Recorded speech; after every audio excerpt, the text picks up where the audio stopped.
Hi ಎಲ್ಲ ವಿದ್ಯಾರ್ಥಿಗಳಿಗೂ Educare Karnataka ಚಾನಲ್ಗೆ ಸ್ವಾಗತ. KCET ಎಕ್ಸಾಮ್ 2026 ಇದರ ಪ್ರಿಪ್ರೇಷನ್ ಮಾಡೋದಕ್ಕೆ ಯಾವ್ಯಾವ್ದು ಇಂಪಾರ್ಟೆಂಟ್ ಚಾಪ್ಟರ್ಸ್ ಇದಾವೆ, ಯಾವ ರೀತಿ ಪ್ರಿಪ್ರೇಷನ್ ಮಾಡಬೇಕು ಅದನ್ನ ಈ ವಿಡಿಯೋದಲ್ಲಿ ಎಕ್ಸ್ಪ್ಲೈನ್ ಮಾಡ್ತಾ ಇದ್ದೀನಿ. ನಂತರ ಈಗ ನೀವು ಆಲ್ರೆಡಿ KCET ಪ್ರಿಪ್ರೇಷನ್ ಸ್ಟಾರ್ಟ್ ಮಾಡಿದ್ರೆ ತುಂಬಾ ಒಳ್ಳೇದು, ಯಾಕಂದ್ರೆ ತುಂಬಾ ಸ್ಟೂಡೆಂಟ್ಸ್ ಆಲ್ರೆಡಿ ಪ್ರಿಪ್ರೇಷನ್ ಸ್ಟಾರ್ಟ್ ಮಾಡಿದ್ದಾರೆ. ಬಟ್ ಕೆಲವು ಸ್ಟೂಡೆಂಟ್ಸ್ ನಾನು ನೋಡಿರೋದು ಯುಗಾದಿ ಹಬ್ಬ ಆದ ನಂತರ ಪ್ರಿಪ್ರೇಷನ್ ಸ್ಟಾರ್ಟ್ ಮಾಡ್ತೀನಿ ಅಂತ ಇರ್ತಾರೆ. ನೀವು ಆ ರೀತಿ ಇದ್ರೆ ಯುಗಾದಿ ಹಬ್ಬನೂ ಕೂಡ ಆಯ್ತು, ಪ್ರಿಪರೇಷನ್ ಸ್ಟಾರ್ಟ್ ಮಾಡಿ. ಯುಗಾದಿ ಹಬ್ಬದ ಶುಭಾಶಯಗಳು. ಈಗ ಈ KCET ಎಕ್ಸಾಮ್ ಪ್ರಿಪರೇಷನ್ ಏನಿದೆ ಇದನ್ನ ಮಾಡೋದಕ್ಕೆ ಮೊದಲಿಗೆ ನೀವು ಸೆಕೆಂಡ್ PUC ಸಿಲೆಬಸ್ ಏನಿದೆ ಇದನ್ನ ಕಂಪ್ಲೀಟ್ ಮಾಡಬೇಕು. ಸ್ಟಾರ್ಟಿಂಗ್ ಅಲ್ಲಿ ಕಂಪ್ಲೀಟ್ ಮಾಡಬೇಕಾಗಿರೋದು ಸೆಕೆಂಡ್ PUC ಸಿಲೆಬಸ್. ಅಂದ್ರೆ KCET ರಿಲೇಟೆಡ್ PYQs ಏನಿದಾವೆ ಅವುಗಳನ್ನ ಸಾಲ್ವ್ ಮಾಡ್ತಾ ಹೋಗಿ. ನಂತರ ಸೆಕೆಂಡ್ PUC ಸಿಲೆಬಸ್ ಅನ್ನೇ ಯಾಕೆ ಸಾಲ್ವ್ ಮಾಡಬೇಕು ಅಂತ ಹೇಳ್ತಿದ್ದೀನಿ ಅಂತ ಹೇಳಿದ್ರೆ, ಸೆಕೆಂಡ್ PUC ಸಿಲೆಬಸ್ ಇಂದ ಜಾಸ್ತಿ ಕ್ವಶನ್ಸ್ ಬರುತ್ತೆ. ಫಿಸಿಕ್ಸ್ ಆಗಿರಬಹುದು, ಕೆಮಿಸ್ಟ್ರಿ ಆಗಿರಬಹುದು, ಮ್ಯಾಥಮೆಟಿಕ್ಸ್, ಬಯಾಲಜಿ ಯಾವುದೇ ಸಬ್ಜೆಕ್ಟ್ ಆಗಿದ್ರು ಕೂಡ 60 ಮಾರ್ಕ್ಸ್ ನ ಎಕ್ಸಾಮ್ ಏನಾಗುತ್ತೆ, ಎಲ್ಲ ಸಬ್ಜೆಕ್ಟ್ ಕೂಡ 60 ಮಾರ್ಕ್ಸ್ ಎಕ್ಸಾಮ್ ಆಗುತ್ತೆ, ಗೊತ್ತದಲ್ವಾ? ಆ 60 ಮಾರ್ಕ್ಸ್ ನಲ್ಲಿ 42 ಅಂದ್ರೆ 42ರಿಂದ 45 ಮಾರ್ಕ್ಸ್ ನ ಕ್ವಶನ್ ಸೆಕೆಂಡ್ PUC ಸಿಲೆಬಸ್ ಇಂದಾನೆ ಬರುತ್ತೆ. ನಂತರ ಈ ವರ್ಷ ಪ್ರಾಕ್ಟಿಕಲ್ ಸಿಲೆಬಸ್ ಕೂಡ ಇನ್ಕ್ಲೂಡ್ ಮಾಡ್ಕೊಂಡಿದ್ದಾರೆ, ಗೊತ್ತದಲ್ವಾ? ಸೊ ಸೆಕೆಂಡ್ PUC ಸಿಲೆಬಸ್ ಇಂದಾನೆ 42ರಿಂದ 45 ಕ್ವಶನ್ ಬರೋದ್ರಿಂದ ನೀವು ಫಸ್ಟ್ ಕಂಪ್ಲೀಟ್ ಮಾಡಬೇಕಾಗಿರೋದು second PUC syllabus. Second PUC syllabus ಆದ್ಮೇಲೆ ಫಸ್ಟ್ PUC ಸಿಲೆಬಸ್ ಅನ್ನ ಕಂಪ್ಲೀಟ್ ಮಾಡಿ.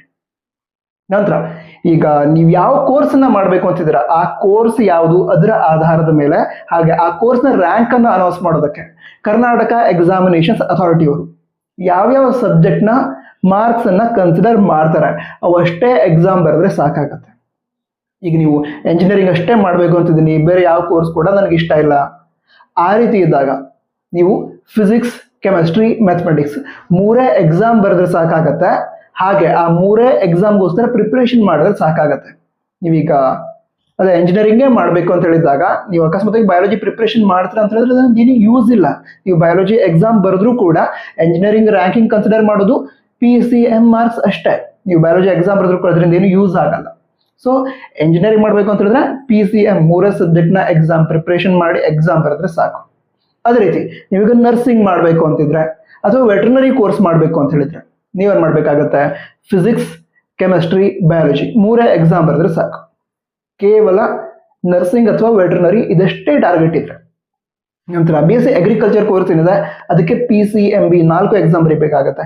BSc ಅಗ್ರಿಕಲ್ಚರ್ ಆಗಿರ್ಬೋದು, ಫಾರೆಸ್ಟ್ರಿ ಆಗಿರ್ಬೋದು, ಸೆರಿಕಲ್ಚರ್, ಹಾರ್ಟಿಕಲ್ಚರ್ ಈ ಕೋರ್ಸ್ ಮಾಡಬೇಕು ಅಂತ ಹೇಳಿದ್ರೆ PCMB 4 ಎಕ್ಸಾಮ್ ಬರೀಬೇಕು. ಈಗ ಯಾವ್ಯಾವ ಕೋರ್ಸ್ಗೆ ಯಾವ ಸಬ್ಜೆಕ್ಟ್ಗಳ ಮಾರ್ಕ್ಸ್ ನ ಕನ್ಸಿಡರ್ ಮಾಡ್ತಾರೆ ಇದ್ರ ಬಗ್ಗೆ ಡೀಟೇಲ್ ವಿಡಿಯೋ ಬೇಕಿತ್ತು ಅಂತ ಹೇಳಿದ್ರೆ ಅದನ್ನು ಕೂಡ ಪ್ರೊವೈಡ್ ಮಾಡ್ತೀನಿ. ಬೇಕು ಅಂತ ಹೇಳಿದ್ರೆ ಕಮೆಂಟ್ ಬಾಕ್ಸ್ ತಿಳಿಸಿ. ಓಕೆ, ಅದ್ರ ನಂತರ ಪ್ರೀವಿಯಸ್ ಇಯರ್ಸ್ ಕ್ವಶನ್ ಪೇಪರ್ಸ್ ಅದನ್ನ ಸಾಲ್ವ್ ಮಾಡೋದು ತುಂಬಾ ಅಂದ್ರೆ ತುಂಬಾ ಇಂಪಾರ್ಟೆಂಟ್. ಯಾಕಂತ ಹೇಳಿದ್ರೆ ಈಗ ನಿಮ್ಗೆ ಯಾವುದೇ ಕೋಚಿಂಗ್ ಕ್ಲಾಸ್ ಆಗಿರ್ಲಿ, ಆನ್ಲೈನ್ ಆಗಿರ್ಲಿ, ಆಫ್ಲೈನ್ ಆಗಿರ್ಲಿ, ನಿಮಗೆ ಯಾವ ಆಧಾರದ ಮೇಲೆ ಟೀಚ್ ಮಾಡ್ತಾರೆ ಹೇಳಿ, ಹಿಂದಿನ ವರ್ಷಗಳಲ್ಲಿ ಯಾವ್ಯಾವ ಕಾನ್ಸೆಪ್ಟ್ ಮೇಲೆ ಯಾವ್ಯಾವ ರೀತಿ ಕ್ವಶನ್ಸ್ ಅನ್ನ ಕೇಳಿದ್ರು ಅದನ್ನ ನಿಮಗೆ ಟೀಚ್ ಮಾಡ್ತಾರೆ, ಕಾನ್ಸೆಪ್ಟ್ ಅನ್ನ ಟೀಚ್ ಮಾಡ್ತಾರೆ. ಅದರ ನಂತರ ಅದಕ್ಕೆ ರಿಲೇಟೆಡ್ PYQs ಅದನ್ನ ಸಾಲ್ವ್ ಮಾಡ್ತಾರೆ. ಹಾಗೆ ಆ ಒಂದು ಕಾನ್ಸೆಪ್ಟ್ ಮೇಲೆ ಯಾವ್ಯಾವ ರೀತಿ ಕ್ವಶನ್ಸ್ ನ ಕೇಳಬಹುದು ಅದನ್ನ ಆಧಾರವಾಗಿ ಇಟ್ಕೊಂಡು ನಿಮಗೆ ಕ್ಲಾಸ್ ಅನ್ನ ತೆಗೆದುಕೊಳ್ತಾರೆ. ಅದಕ್ಕೋಸ್ಕರ ನೀವು ಮಾಡಬೇಕಾಗಿರೋದೇನು, PYQs ನ ಸಾಲ್ವ್ ಮಾಡೋದು. ಪ್ರೀವಿಯಸ್ ಇಯರ್ಸ್ ಕ್ವಶನ್ ಪೇಪರ್ಸ್ ಅನ್ನ ಸಾಲ್ವ್ ಮಾಡೋದ್ರಿಂದ ತುಂಬಾ ಹೆಲ್ಪ್ ಆಗುತ್ತೆ. ಅಂದ್ರೆ ಕ್ವಶನ್ಸ್ ಅನ್ನ ಸಾಲ್ವ್ ಮಾಡಿ, ಓಕೆ ಈ ಕ್ವಶನ್ ಬಂದ್ರೆ ಈ ಆನ್ಸರ್, ಆ ರೀತಿ ಅಲ್ಲ. ಆ ಕ್ವಶನ್ ಅನ್ನ ಯಾವ ರೀತಿ ಸಾಲ್ವ್ ಮಾಡಿದಾರೆ, ಯಾವ ಟ್ರಿಕ್ ಅನ್ನ ಯೂಸ್ ಮಾಡಿದ್ದಾರೆ, ಸೊ ಅದನ್ನ ತಿಳಿದುಕೊಳ್ತಾ ಹೋಗುದು. ಯಾಕಂದ್ರೆ ಆ ಟ್ರಿಕ್ಸ್ ಅನ್ನ ತಿಳಿದುಕೊಳ್ಳೋದ್ರಿಂದ ಏನಾಗುತ್ತೆ ಅಂತ ಹೇಳಿದ್ರೆ ಆ ಕ್ವಶನ್ ಬೇರೆ ರೀತಿಯಲ್ಲಿ ಕೇಳಿದ್ರು ಕೂಡ ನಿಮ್ಗೆ ಆನ್ಸರ್ ಮಾಡುವಂತಹ ಸ್ಕಿಲ್ ಡೆವಲಪ್ ಆಗ್ತಾ ಹೋಗುತ್ತೆ. ಸೊ ಕ್ವಶನ್ ಸಾಲ್ವ್ ಮಾಡುವಂತಹ ಟ್ರಿಕ್ಸ್ ಅನ್ನ ತಿಳಿದುಕೊಳ್ತಾ ಹೋಗಿ. ಓಕೆನಾ? ಯಾಕಂತ ಹೇಳಿದ್ರೆ ಈ KCET ಎಕ್ಸಾಮ್ ಒಳಗಡೆ ಈಗ ಸಿಲೆಬಸ್ ಏನಿದೆ board exam syllabus, but board exam ಅಲ್ಲಿ ಕೇಳಿರುವಂತಹ ಕ್ವಶನ್ ಏನಿದೆ ಅದೇ ಕ್ವಶನ್ KCET ಅಲ್ಲಿ ಕೊಡಿದಾಗ ಟೈಮ್ ಲಿಮಿಟ್ ಇರುತ್ತೆ. ವಿದಿನ್ 1 ಮಿನಿಟ್ ನೀವು ಆ ಕ್ವಶನ್ ಅನ್ನ ಸಾಲ್ವ್ ಮಾಡಿ ಆನ್ಸರ್ ಫೈಂಡ್ ಔಟ್ ಮಾಡಿ ಮಾರ್ಕ್ ಕೂಡ ಮಾಡಬೇಕು. ಹೌದಾ? ಅದಕ್ಕೋಸ್ಕರ ಟ್ರಿಕ್ಸ್ ತುಂಬಾ ಇಂಪಾರ್ಟೆಂಟ್ KCET ಎಕ್ಸಾಮ್ ನಲ್ಲಿ. ಅದರ ನಂತರ ಈಗ ಕೆಲವು important chapters second PUC syllabus ಏನಿದೆ ಅದರಲ್ಲಿರುವಂತಹ ಕೆಲವು ಇಂಪಾರ್ಟೆಂಟ್ ಚಾಪ್ಟರ್ಸ್ ನೀವೀಗ ಸ್ಕ್ರೀನ್ ಮೇಲೆ ನೋಡ್ತಾ ಇದ್ದೀರಾ. ಫಿಸಿಕ್ಸ್ಗೆ ಸಂಬಂಧಿಸಿದಂತೆ electric charges and fields, electrostatic potentials and capacitance, ಈ ಚಾಪ್ಟರ್ ಇಂದ 5 to 6 ಮಾರ್ಕ್ಸ್ ನ ಕ್ವಶನ್ ಅಥವಾ 5 to 6 ಕ್ವಶನ್ಸ್ ಅನ್ನ ಕೇಳ್ತಾರೆ. ಕೆಲವೊಮ್ಮೆ 7 ಕ್ವಶನ್ ಕೂಡ ಕೇಳಬಹುದು ಈ 2 ಚಾಪ್ಟರ್ ಇಂದ. ತುಂಬಾ ಇಂಪಾರ್ಟೆಂಟ್ ಚಾಪ್ಟರ್, ನಿಮಗೆ ಆಲ್ಮೋಸ್ಟ್ ಎಲ್ಲ ಕಾನ್ಸೆಪ್ಟ್ ಕೂಡ ಗೊತ್ತು ಕೂಡ ಇದೆ. ಯಾಕೆ? ತುಂಬಾ ಸಲ ಓದಿದಂತಹ ಚಾಪ್ಟರ್. ಅದಕ್ಕೋಸ್ಕರ ಏನ್ ಮಾಡ್ತೀರಾ, ಈ ಚಾಪ್ಟರ್ ರಿಲೇಟೆಡ್ PYQs ಅನ್ನ ಸಾಲ್ವ್ ಮಾಡಿ, ಹಾಗೆ ಕಾನ್ಸೆಪ್ಟ್ ಪರ್ಫೆಕ್ಟ್ ಆಗಬೇಕು. ಕಾಲೇಜಲ್ಲಿ ಕೊಟ್ಟಿರುವಂತಹ ನೋಟ್ಸ್ ಏನಿದೆ ಬೋರ್ಡಿಗೆ ಟೀಚ್ ಮಾಡಿದಂತಹ ನೋಟ್ಸ್ ಅದನ್ನ ನೋಡ್ಕೊಂಡು KCETಗೆ ಶಾರ್ಟ್ ನೋಟ್ಸ್ನ ಮಾಡ್ಕೊಳ್ಳಿ. ಅಂದ್ರೆ ಈಗ ಆ ಫಾರ್ಮುಲಾಗಳ ಲಿಸ್ಟ್ ಮಾಡೋದು, ಅದಂತರ ಲಾಸ್ ಇದ್ರೆ ಅದನ್ನು ಲಿಸ್ಟ್ ಮಾಡೋದು. ನಂತರ ಈಗ ನೋಟ್ಸ್ ಅಂತ ಬರೆದಿರ್ತಾರೆ, ಕ್ಲಾಸ್ ಮಾಡ್ಬೇಕಾದ್ರೆ ನಿಮ್ಮ ಲೆಕ್ಚರರ್ಸ್ ನೋಟ್ ಅಂತ ಬರೆದಿರ್ತಾರಲ್ವಾ, ಅದಕ್ಕೆ ಕೆಲವು ಕೀ ಪಾಯಿಂಟ್ಸ್ ಆಗಿರುತ್ತೆ, ಅದನ್ನು ಕೂಡ ಲಿಸ್ಟ್ ಮಾಡ್ಕೋತೀರಾ. ಈ ರೀತಿ ಲಿಸ್ಟ್ ಮಾಡ್ಕೊಳ್ಳಿ. ಹಾಗೆ ಕ್ವಶನ್ ಸಾಲ್ವ್ ಮಾಡೋದು ತುಂಬಾ ಇಂಪಾರ್ಟೆಂಟ್, ಸಾಲ್ವ್ ಮಾಡಿ.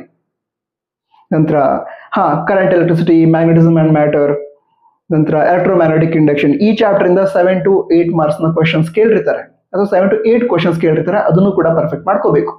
ಅದ್ರ ನಂತರ ಅಲ್ಟರ್ನೇಟಿಂಗ್ ಕರೆಂಟ್, ಅದರಿಂದ 2 to 3 ಮಾರ್ಕ್ಸ್ ಬರುತ್ತೆ. ನೀವು ಅದನ್ನ ಪ್ರಾಕ್ಟೀಸ್ ಮಾಡ್ಕೊಂಡಿದ್ದೀರಾ, ಫಾರ್ಮುಲಾ ಎಲ್ಲ ಗೊತ್ತಿದೆ ನಿಮಗೆ, ಹೌದಾ? ಸೊ ಅದನ್ನ ಯೂಸ್ ಮಾಡ್ಕೊಂಡು ಈ ನ್ಯೂಮರಿಕಲ್ ಸಾಲ್ವ್ ಮಾಡೋದು, ಬೋರ್ಡ್ ಅಲ್ಲಿ ಸಾಲ್ವ್ ಮಾಡಿರುತ್ತೆ, ಡೀಟೇಲ್ ಎಲ್ಲ ಸಾಲ್ವ್ ಮಾಡೋದಿರಲ್ಲ, ಟ್ರಿಕ್ಸ್ ಯೂಸ್ ಮಾಡೋದಿರುತ್ತೆ, ಟ್ರಿಕ್ಸ್ ಯೂಸ್ ಮಾಡ್ಕೊಂಡು ಸಾಲ್ವ್ ಮಾಡೋದನ್ನ ಪ್ರಾಕ್ಟೀಸ್ ಮಾಡ್ಕೊಳ್ಳಿ. ಓಕೆನಾ? ಅದಂತರ ray optics and optical instruments ಹಾಗೆ ವೇವ್ ಆಪ್ಟಿಕ್ಸ್, ಇದೆರಡು ಚಾಪ್ಟರ್ ನಿಂದ, ಅಂದ್ರೆ ರೇ ಆಪ್ಟಿಕ್ಸ್ ಅಂಡ್ ಆಪ್ಟಿಕಲ್ ಇನ್ಸ್ಟ್ರೂಮೆಂಟ್ ಇಂದ 3 to 4 ಮಾರ್ಕ್ಸ್, ಹಾಗೆ ವೇವ್ ಆಪ್ಟಿಕ್ಸ್ ಇಂದ ಒಂದು 2 ಮಾರ್ಕ್ಸ್ ನ ಕ್ವಶನ್ ಕೇಳ್ತಾರೆ. ಅಂದ್ರೆ ಅರೌಂಡ್ ಒಂದು 6 ಮಾರ್ಕ್ಸ್, 5 to 6 ಮಾರ್ಕ್ಸ್ ನ ಕ್ವಶನ್ ಈ ಚಾಪ್ಟರ್ ಇಂದ ಬರುತ್ತೆ. ಸೊ PYQs ಅನ್ನ ಪರ್ಫೆಕ್ಟ್ ಮಾಡ್ಕೊಳ್ಳಿ. ಇದಿಷ್ಟೇ ಚಾಪ್ಟರ್ ಅಂತ ಹೇಳಲ್ಲ, ಫಸ್ಟಿಗೆ ಈ ಚಾಪ್ಟರ್ಸ್ ಅನ್ನ ಕ್ಲಿಯರ್ ಮಾಡ್ಕೊಂಡು ಅದ್ರ ನಂತರ ಬಾಕಿ ಚಾಪ್ಟರ್ಸ್ ಕೂಡ ಕ್ಲಿಯರ್ ಮಾಡ್ಕೊಳ್ಳೋದು, ಅದ್ರ ನಂತರ ಫಸ್ಟ್ PUC ಸಿಲೆಬಸ್ ಕೂಡ ಪರ್ಫೆಕ್ಟ್ ಮಾಡ್ಕೋಬೇಕು. ಓಕೆನಾ? ಅದಂತರ ಈಗ ಕೆಮಿಸ್ಟ್ರಿ ರಿಲೇಟೆಡ್ ಹೇಳೋದಾದ್ರೆ, ಕೆಮಿಸ್ಟ್ರಿಯಲ್ಲಿ ಆಲ್ಮೋಸ್ಟ್ ಎಲ್ಲ ಚಾಪ್ಟರ್ ಇಂದ 3 to 4 ಮಾರ್ಕ್ಸ್ ನ ಕ್ವಶನ್ ಅನ್ನ ಕೇಳ್ತಾರೆ. ಈಗ ಸೊಲ್ಯೂಷನ್ಸ್ ಈ ಚಾಪ್ಟರ್ ಇಂದ 4 ಮಾರ್ಕ್ಸ್ ನ ಕ್ವಶನ್ ಕೇಳ್ತಾರೆ, ಅಥವಾ 4 ಕ್ವಶನ್ಸ್ ಬರುತ್ತೆ. ನಂತರ electrostatics, chemical kinetics, d and f block elements, so almost ಎಲ್ಲ ಚಾಪ್ಟರ್ ಇಂದ 3 to 4 ಮಾರ್ಕ್ಸ್ ನ ಕ್ವಶನ್ಸ್ ಕೇಳಿರ್ತಾರೆ. ಸೊ ಇದನ್ನು ಕೂಡ ಪರ್ಫೆಕ್ಟ್ ಮಾಡ್ಕೊಳ್ಳಿ. ಹೇಗೆ ಪರ್ಫೆಕ್ಟ್ ಮಾಡ್ಕೋತೀರಾ ಹೇಳ್ದಲ್ವಾ, ಶಾರ್ಟ್ ನೋಟ್ಸ್ ಅದನ್ನ ಮಾಡ್ಕೊಳ್ಳಿ. ನಿಮಗೊಂದು ಇಂಪಾರ್ಟೆಂಟ್ ವಿಷಯ ಹೇಳೋದಾದ್ರೆ ಏನು ಮಾಡಿ ಅಂತ ಹೇಳಿದ್ರೆ, ಈಗ PYQs ಅನ್ನ ಸಾಲ್ವ್ ಮಾಡೋದ್ರಿಂದ ಹಲವಾರು ಬುಕ್ಸ್ ಇದಾವೆ, ನೀವು ಆಲ್ರೆಡಿ ಪರ್ಚೇಸ್ ಮಾಡಿರಬಹುದು, ಸೀನಿಯರ್ಸ್ ಇಂದ ಪಡೆದುಕೊಂಡಿರಬಹುದು, ಅಥವಾ ಕಾಲೇಜಲ್ಲಿ ನೋಟ್ಸ್ ಕೊಟ್ಟಿರಬಹುದು. ಏನೂ ಇಲ್ಲದೆ ಇದ್ರೆ ಏನ್ ಮಾಡ್ತೀರಾ, ಬುಕ್ಸ್ ಅನ್ನ ಪರ್ಚೇಸ್ ಮಾಡಿ. ನಂತರ ಆನ್ಲೈನ್ ಆರ್ಡರ್ ಮಾಡೋದಕ್ಕೆ ಹೋಗ್ಬೇಡಿ, ತುಂಬಾ ಟೈಮ್ ಬೇಕಾಗತ್ತೆ. ಅದಕ್ಕೋಸ್ಕರ ನಿಮ್ಮ ಹತ್ತಿರದಲ್ಲಿರುವಂತಹ ಬುಕ್ ಸ್ಟಾಲ್ ಏನಿದೆ ಅಲ್ಲಿ ಹೋಗಿ ಬುಕ್ಸ್ ಅನ್ನ ಪರ್ಚೇಸ್ ಮಾಡಬಹುದು. MTG ಪಬ್ಲಿಕೇಶನ್ ಅವರ ಬುಕ್ಸ್ ಇದಾವೆ, ಇದ್ರೆ ಫಿಸಿಕ್ಸ್ ವಾಲದವ್ರದ್ದು ಬುಕ್ಸ್ ಇದಾವೆ. ಸೊ ಯಾವ ಬುಕ್ ಸಿಗತ್ತೆ, PYQs ಸಾಲ್ವ್ ಮಾಡೋದಂತ ಯಾವ ಬುಕ್ಸ್ ಸಿಗತ್ತೆ ಅದನ್ನ ತಗೊಂಡು ಅದು ಯಾವ ರೀತಿ ಸಾಲ್ವ್ ಮಾಡಿದ್ರೆ ಟ್ರಿಕ್ಸ್ ಅನ್ನ ಪ್ರಾಕ್ಟೀಸ್ ಮಾಡ್ತಾ ಹೋಗಿ. ಯಾಕಂದ್ರೆ ಸಾಲ್ವ್ ಮಾಡಿದ್ರೆ ಟ್ರಿಕ್ಸ್ ಕೂಡ ಕೊಟ್ಟಿರ್ತಾರೆ, ಯಾವ ರೀತಿ ಫೈಂಡ್ ಔಟ್ ಮಾಡಿದೀವಿ ಆನ್ಸರ್ನ, ಸೊ ಅದನ್ನು ಕೊಟ್ಟಿರ್ತಾರೆ, ಅದನ್ನ ತಿಳಿದುಕೊಳ್ತಾ ಹೋಗಿ. ಓಕೆನಾ? ಅದ್ರ ನಂತರ ಮ್ಯಾಥಮೆಟಿಕ್ಸ್ ವಿಷಯಕ್ಕೆ ಬಂದ್ರೆ, ಮ್ಯಾಥಮೆಟಿಕ್ಸ್ ಏನಾಗುತ್ತೆ ಅಂತ ಹೇಳಿದ್ರೆ, ಈಗ ಒಂದು ಚಾಪ್ಟರ್ ಇದೆ, ಅದಕ್ಕೆ ರಿಲೇಟೆಡ್ ಮತ್ತೊಂದು ಚಾಪ್ಟರ್ ಇದೆ, ಅದ್ರ ರೀತಿ ಮತ್ತೊಂದು ಚಾಪ್ಟರ್ ಇದೆ, ಈ ರೀತಿ ರಿಲೇಟೆಡ್ ಚಾಪ್ಟರ್ಸ್ ಏನಿದಾವೆ ಅವುಗಳನ್ನ ಮೊದಲಿಗೆ ಕಂಪ್ಲೀಟ್ ಮಾಡಿ.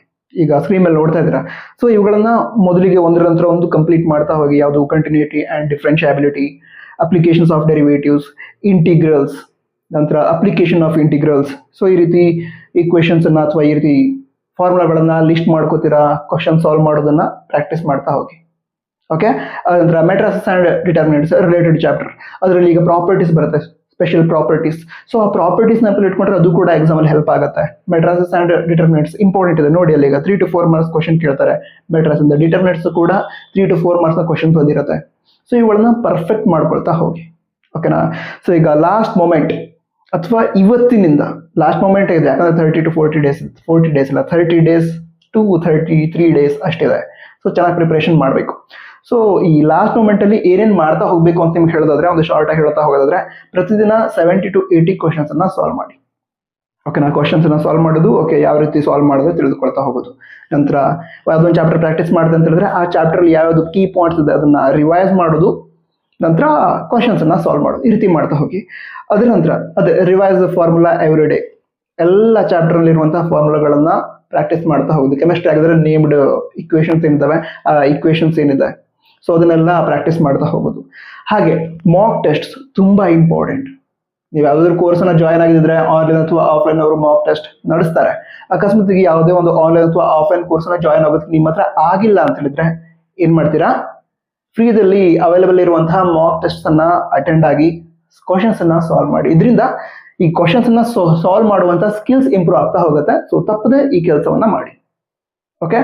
ಅದ್ರ ನಂತರ OMR ಶೀಟ್ ಕೊಟ್ಟಿರ್ತಾರೆ, ಅದ್ರ ಮೇಲೆ ಮಾರ್ಕ್ ಮಾಡಿರುತ್ತೆ, ಸರ್ಕಲ್ ಮಾರ್ಕ್ ಮಾಡೋದಿರುತ್ತೆ. ಸೊ ಅದನ್ನು ಕೂಡ ಪರ್ಫೆಕ್ಟ್ ಆಗಿ ಪ್ರಾಕ್ಟೀಸ್ ಮಾಡಿ ಇಟ್ಕೊಂಡಿರಿ. ಯಾಕಂದ್ರೆ ತುಂಬಾ ಸ್ಟೂಡೆಂಟ್ಸ್ ಪ್ರಾಕ್ಟೀಸ್ ಮಾಡಿ ಇಟ್ಕೊಂಡಿರ್ತಾರೆ, ಬಟ್ OMR ಶೀಟ್ ಮೇಲೆ ಮಾರ್ಕ್ ಮಾಡೋದು ಕರೆಕ್ಟ್ ಆಗಿ ಗೊತ್ತಿಲ್ಲದೆ ಇರೋದ್ರಿಂದ ಟೈಮ್ ಜಾಸ್ತಿ ತೆಗೆದುಕೊಳ್ಳುತ್ತೆ. ಸೊ OMR ಶೀಟ್ ಏನಿರುತ್ತೆ, ನೀವು ಗೂಗಲ್ ಸರ್ಚ್ ಮಾಡಿದ್ರೆ OMR ಶೀಟ್ ಸಿಗುತ್ತೆ ನಿಮಗೆ.